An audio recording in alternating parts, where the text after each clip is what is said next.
What's going on, guys? Welcome to a new video. So in this one then, I want to take you through what my plan or my strategy would be if I had to start from day one with £0 in the bank. So knowing what I know now then, so I've been dropshipping for 3 years, advertising on Facebook for 3 years. Would I still do dropshipping? Would I still use Facebook ads? If I would, then what kind of products would I sell? What kind of store would I start? And how would I get the money together then to actually start dropshipping, and how much money would I actually need? So they're the kind of questions we're going to be answering. But before we get into them, I just want to quickly mention, as always, I am giving away a free one-to-one consultation call with me in this video. If that's something that you might want to win, then all you have to do is simply like the video and leave a comment down below.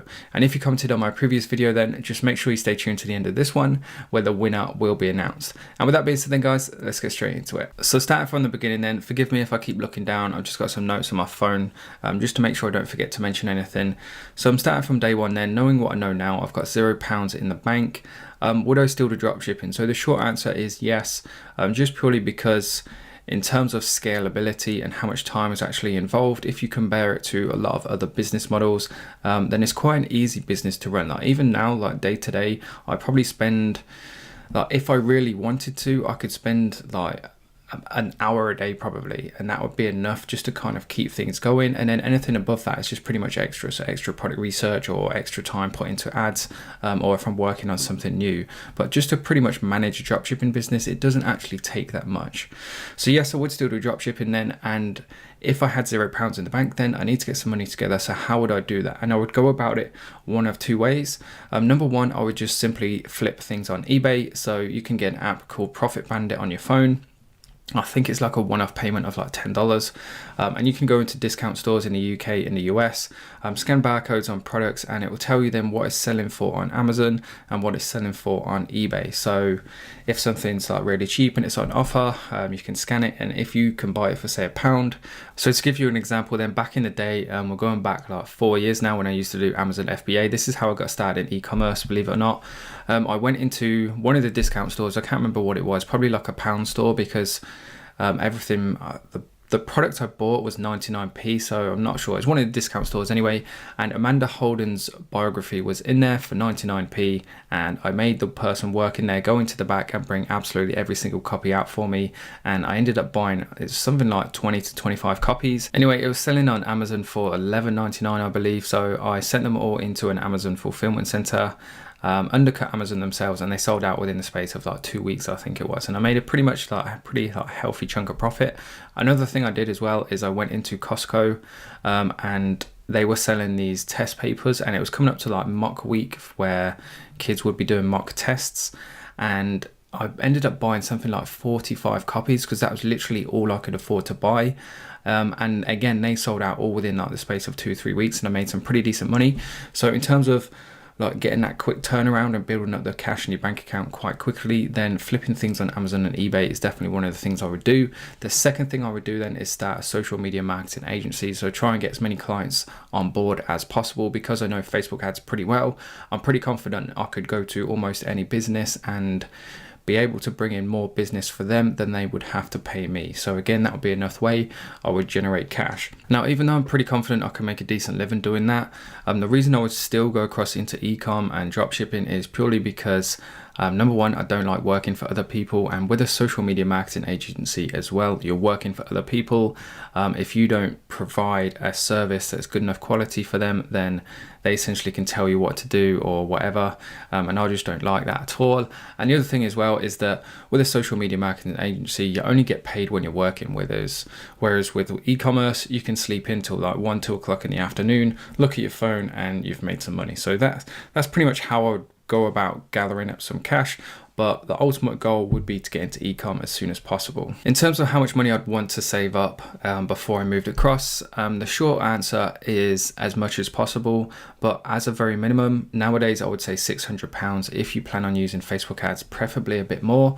The reason I say £600 then is because I would now today invest in a paid theme because it's going to give you the edge over probably the majority of stores. In fact, it'd be quite interesting to know what percentage of stores only use free themes.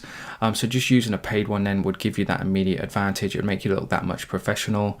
Back in the day, like a year, 2 years ago now, I never used a paid theme, but nowadays, because there's just so many kind of those generic general stores out there, or those generic branded stores, that a paid theme is just going to make you stand out from everybody else.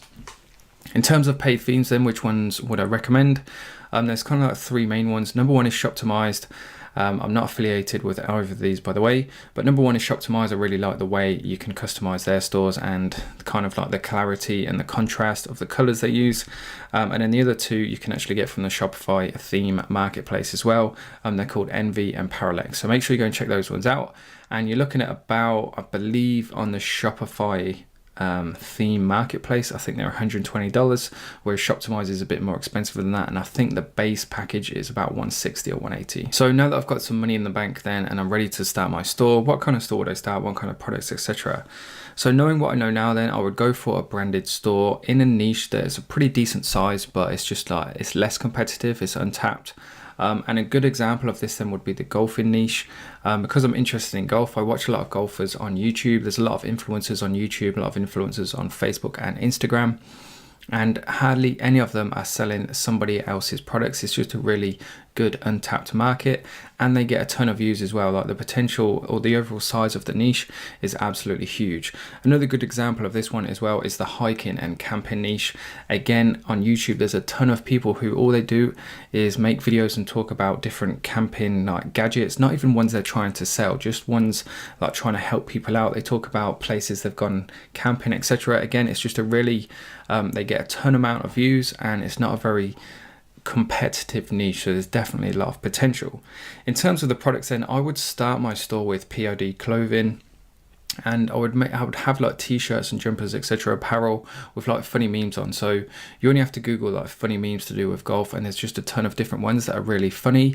And the reason I would start with POD then is because print on demand, by the way, is because it's a quick way then of building your brand up and building that trust and reliability with your customers, because you can deliver the goods really quickly. And then once you start to grow to a substantial size, so you've got a good customer base, maybe 5,000 emails, a couple of thousand likes on your Facebook page, then I would start to introduce dropshipping products. Now, the reason I would play it this way then is because when it comes to building a brand, then a brand is built on its reputation, its reliability, its quality, and ultimately then its customers' trust that it has in that brand. And when you're delivering goods that take 2 to 3 weeks, sometimes a bit quicker, sometimes a bit longer, it can be difficult to build up that reputation and that quality and that trust with your customers. Whereas if you sell them a t-shirt first that's really funny and it arrives within a few days, then you've already got that trust, you've already got their recommendation, you've already got a good review, you've already got their like on Facebook, you've already got them showing their t-shirt to their mates. It goes back to the point that I mentioned in a couple of other videos ago, where if you sell a product to somebody in a certain niche, then the chances are they know other people in that niche, which they're going to then talk to you about. So for example, well, within the golf niche, because I'm interested in golf, I know a ton of people who also play golf. So if I was to buy a golf product off somebody and it was really good, the chances are I would show my friends it, I would tell my friends of it, show my mates, etc. So word of mouth, and all in all, it just kind of adds up to essentially just building a brand. And that's why I'd start with POD first. So once I've built a set, or just like a half decent brand, so like I said, 5,000 emails, 2,000 likes on Facebook, then I would start moving into dropship products. Because once you've provided service once, that's good. Even if your item takes a little bit longer than expected to arrive, then because you've provided that service once, really good for them, they'll be more forgiving. Now, I just want to quickly mention, in fact, that going back to the beginning, if I had more money to start with, then I would just go straight to dropshipping and probably test a product for like 3 to 4 weeks. And if it was successful, then just go straight into order fulfillment. So buying in bulk, getting them shipped to a fulfillment center, and then doing it that way, basically. So you can still run your business from a laptop. Now, I have recently partnered with a fulfillment center in the UK. If that's something that you guys want to see more content on or want details about, then all you have to do is leave a comment below. And if I get quite a few people asking me for it, then I can do a video on that topic, no problem. So now that I've got my store, I've got my products, how would I go about marketing my store? To begin with then, I would start with influencers, purely because I chose the golf niche, and influencers are just crazily untapped, and hardly any of them, I don't think I've seen a single one in fact selling other people's products or selling their own products. I would try and get as many influencers on board. And when I say influencers, then I don't just mean Instagram, I mean YouTube, and I mean Facebook as well. You don't hear a lot of people talking about those, but definitely all three platforms essentially. And I would try and get them on board in one or two ways. So number one would just be a one-off post. So it could be on Instagram or on YouTube. It could just be one video of them mentioning your t-shirt, wearing it. When it comes to influencer marketing, then the best way you can get them to advertise your product is to show them with your products themselves, not just a post, but actually show them using your product or wearing your product, whatever it is. And the second way I would try and get them on board then is as an affiliate. So send them a unique link. There's certain apps in the App Store. There's one called Panda Box or something like that. I can't really remember, but there's a couple of decent ones. You can set up unique affiliate links for each and individual influencer. The app will take care in terms of profit percentages and splitting it out evenly. And the reason this is probably the best way to do it is because if they get paid a commission on every sale, then it encourages them to keep advertising your store. Whereas if it's just a one-off post, there's just one post and then all forgotten about. Whereas if it's an affiliate link, then the more they post about you, the more money you make and the more money they make. And once I've got quite a few influencers on board then, and I've perhaps seen about 500 sales, I would then for sure move into Facebook ads, because Facebook ads, they become easier the more data that pushes through them. Like at the beginning, they can be really difficult to get some sort of momentum going without spending quite a lot. So you can try and get as many influencers on board for free, setting them up as affiliates, and then obviously have your pixel installed, have your custom audiences set up, and then all the data that comes through, all the custom audiences that start to build up, you can then start to use them for retargeting, lookalike audiences. I mean, the golf niche you can target pretty well on Facebook anyway, and that would be pretty much how I would start then. That would be my strategy. Start with influencers, get them to drive as much traffic as possible, build up say 500 sales as a minimum, and then migrate into Facebook ads and just use the data you've got from Instagram to pretty much build on what you're doing. Once things started to go pretty well, then in terms of where I would go from there, if the apparel was going really well, I would definitely start to look to source that in bulk, purely because print on demand is really good and it's really efficient, but it's actually expensive too. So t-shirts, you're looking at probably about £8 for the bare minimum delivered to a customer in the UK, whereas you can get like a t-shirt probably twice as good quality, printed the exact same, but if you order 500 units, then it's probably going to cost you less than £1, and that really is how cheap it is. That really is how much it increases your profit margins. And you can get 500 units sent to a fulfillment center, and they'll just charge you, it's usually about 40p to do the picking and packing, and then obviously the postage cost on top of that. But because they're fulfilling a ton of orders or more than what you would be in your business solely alone, they actually get favorable costs as well. So they'll actually be shipping it out cheaper than what you could ship it out yourself, because they're shipping thousands of orders every week instead of say a few hundred. So in terms of starting from day one, then that would be my strategy. I think I've covered absolutely everything. If there's any questions on this at all, or if you're just beginning out and you feel like this video has helped you, make sure you let me know, leave a comment down below. If you're still watching, thank you very much. I really do appreciate everybody who watches these videos all the way through, and if you are still watching, all I ask then is you simply leave this video a like. And if you want to be entered into that raffle for a chance to win a one-to-one call, then make sure you leave a comment down below as well. And with that being said, then let's get into announcing the winner of the previous video. So here we are then, guys, on the previous video, and I've just realized I was wearing the same t-shirt in that video, but please believe me when I say this, it has actually been washed since then.